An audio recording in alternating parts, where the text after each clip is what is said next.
Ֆրոմը ասում էր, որ գոյություն ունի 4 կարևոր բաղադրիչ, որը խոսում է սիրո մասին, առողջ սիրո մասին։ Առաջի բաղադրիչը խնամքն է։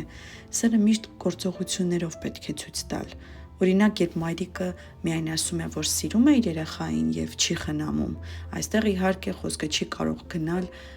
սիրո մասին։ Հաջորդ կարևոր բաղադրիչը դա պատասխանատվությունն է։ Պատասխանատվությունը մարդիկ հաճախ խառնում են պարտավորության հետ։ Պարտավորությունը ստեղծվում է արտաքինում, իսկ պատասխանատվությունը մեր ներսում։ Պատասխանատվությունը ոչ թե նա է, որ պետք է,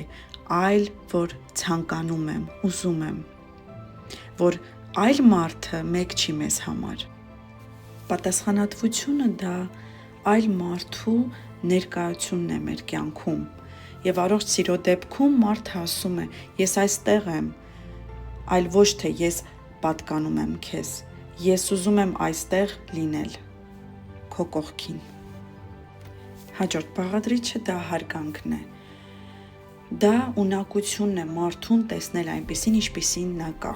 իրականում։ Երբ սկսվում է վերահսկումը, սերը ավարտվում է։ Հարգել նշանակում է հարգել մարդու անձնային տարածքը։ Դա նշանակում է հասկանալ, որ մարդը քո շարունակությունը չի,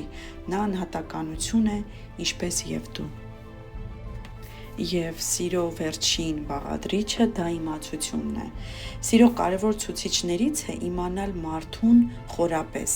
եւ չձգտել փոխել նրան։ Մենք սիրում ենք ոչ թե մեր իդեալականացված կերպարը, այլ ձևավորված անհատականությանը՝